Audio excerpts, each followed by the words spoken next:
اعوذ باللہ من الشیطان الرجیم بسم اللہ الرحمن الرحیم نحمدہ ونصلی علی رسولہ الکریم۔ انتہائی قابل احترام سامعین و حاضرین، مجھ سے اچھے لوگوں، السلام علیکم ورحمۃ اللہ وبرکاتہ۔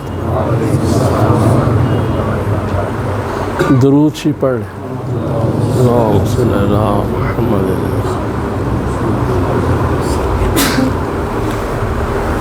قرآن پاک کی سورہ بنی اسرائیل میں ارشاد ہے، بسم اللہ الرحمن الرحیم، وَنُنَزِّلُ مِنَ الْقُرْآنِ مَا هُوَ شِفَاءٌ وَرَحْمَةٌ لِّلْمُؤْمِنِينَ وَلَا يَزِيدُ الظَّالِمِينَ إِلَّا خَسَارًا۔ یہ جو قرآن ہے ہدایت کی کتاب سارے انسانوں کے لیے، لیکن فائدہ اس کو دے گی جو لا ریب فی سمجھے گا، اس کو شک نہیں لائے گا۔ تو یہ تشریح کر دی گئی کہ جو مومنین ہیں، پکے ایمان والے، جو اچھی طرح مسلمان ہو چکے ہیں، یہ قرآن ان کے لیے شفا ہے۔ لیکن جو دوسرے لوگ ہیں، زیادتی کرنے والے اور ظالم، ان کے لیے اس قرآن میں کوئی فائدہ نہیں۔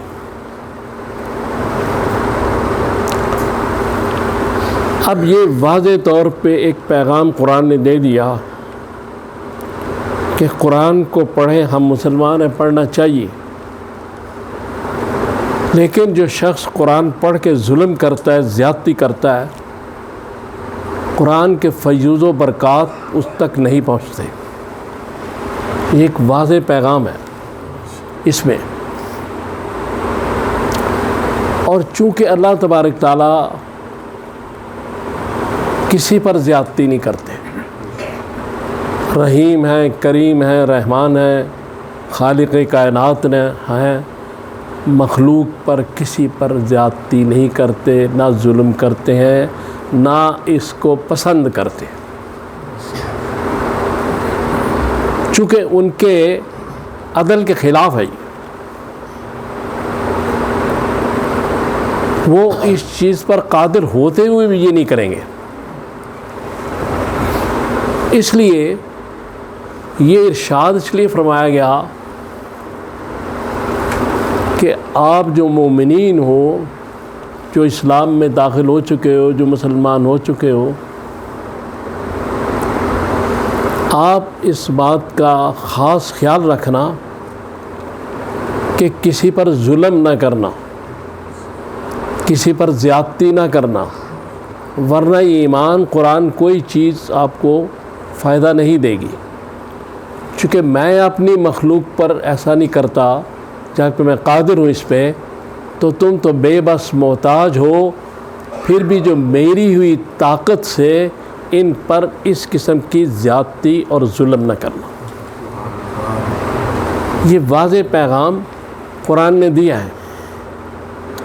یہاں سے مسئلہ یہ نکلتا ہے کہ حقوق العباد کی بڑی اہمیت ہے اس آیت سے۔ اور ایک شخص بڑا نمازی، پرہیزگار، سب کچھ ہے، لیکن اگر اس نے کسی کی زمین دبائی ہے، کسی کی حق تلفی کی ہے، کسی یتیم کا مال کھا رہا ہے، تو وہ یزید الظالمین الا خسارہ کی صف میں ہے۔ رسول اللہ صلی اللہ علیہ وسلم نے ایک دفعہ حدیث پاک میں ہے کہ صحابہ سے کہا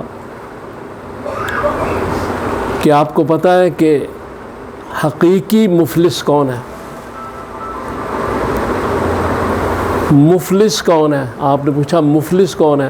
تو یا رسول اللہ جس کے پاس پیسہ نہ ہو۔ آپ نے کہا نہیں،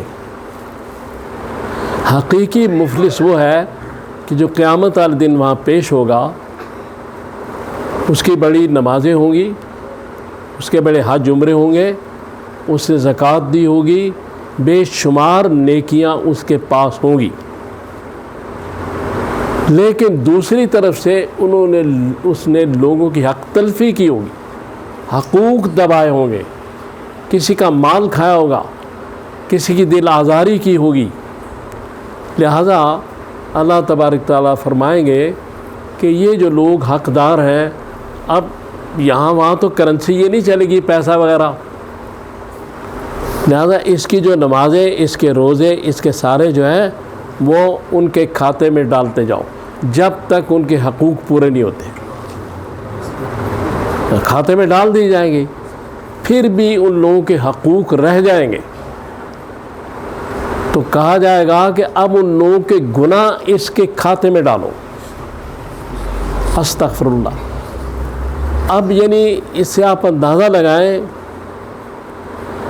کہ بڑی نمازیں پڑھ کے، بڑے حج کر کے، بڑے عمرے کر کے، بڑی زکوٰۃ دے کے، سارے کام کر کے آدمی چلا گیا، لیکن وہاں جا کے جو حق دبائے ہوئے تھے ان کی وجہ سے سب کچھ برباد ہو گیا۔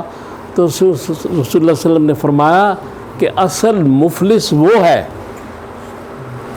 اصل غریب وہ ہے کہ اتنا کچھ رکھتے ہوئے بھی اس کی ہر شے بیکار ہو گئی۔ لہذا ہم نماز پڑھتے ہیں، بہت ہی اچھی بات ہے، برے سے برا نمازی بھی بے نمازی سے بہتر ہے، بہتر ہے۔ ہم تلاوت قرآن کرتے ہیں، اچھی بات ہے، روزے، سارا معاملہ ٹھیک ہے، لیکن کسی دوسرے شخص کی حق تلفی یہ بہت خطرناک چیز ہے، یہ بڑے بڑے نیکیوں کو کھا جاتی ہے یہ چیز، کیونکہ اسلام اصل میں دین انسانیت ہے، اس لیے بنایا گیا کہ ہم انسان بن جائیں، اچھے انسان بن جائیں۔ تو اب ایک حدیث پاک میں ہے کہ رسول اللہ نے کعبے سے خطاب کرتے ہوئے فرمایا کہ اے کعبہ، تو بہت محترم ہے، تیری بڑی عزت ہے، لیکن تجھ سے بھی محترم ایک اور چیز ہے۔ اور جو ساتھ صحابی تھے وہ قریب ہو گئے کہ حضور کیا فرمانے لگے ہیں؟ تو آپ نے فرمایا کہ ایک مسلمان کی آبرو، ایک مسلمان کی جان اور اس کا مال، اے کعبہ، تجھ سے زیادہ قابل احترام ہے، تجھ سے زیادہ محترم ہے۔ اب جس مسلمان کا مال، اس کی آبرو اور اس کی جان جو ہے اتنی قیمتی ہے، کعبہ وہ ہے کہ جس کی طرف ہم سجدہ کرتے ہیں اور اس سجدے اللہ تعالیٰ کی طرف جاتے ہیں، اس کے ذریعے بیت اللہ وہ جگہ ہے۔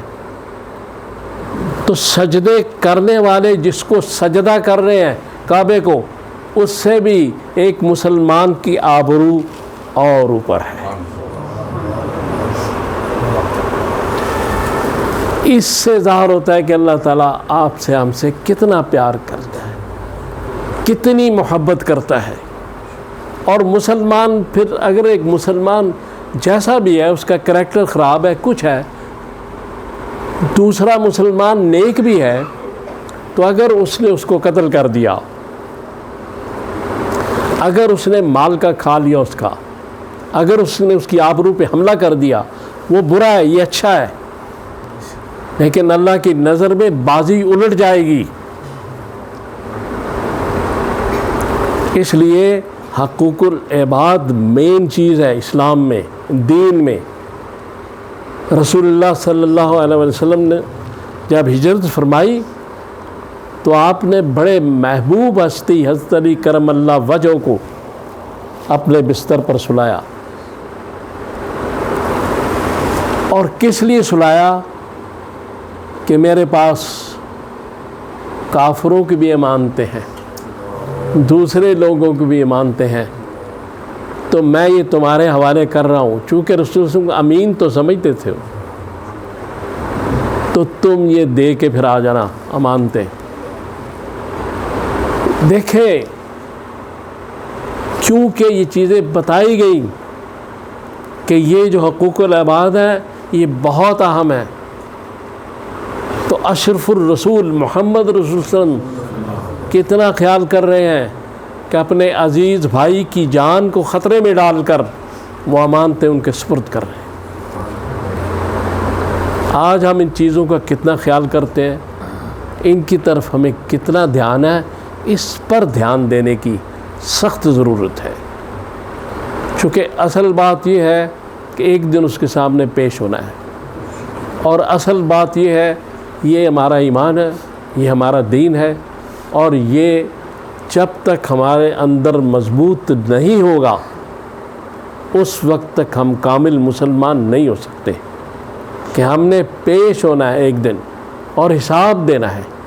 تو حساب دینا ہے تو پھر حق تلفی، لوگوں کی حق تلفی سے بچیں، ظلم سے بچیں، زیادتی سے بچیں۔ باقی میں تو ایک طالب علم ہوں، میری تو گزارشات ہی ہے، تو اللہ تعالیٰ سے دعا کرے اللہ تعالیٰ مجھے اور آپ کو توفیق دے کہ میں نے جو باتیں کی ہم پہ عمل کر سکیں۔ صلی اللہ تعالیٰ علی خیر خلقی محمد و آلہ و اصحابہ اجمعین برحمتک یا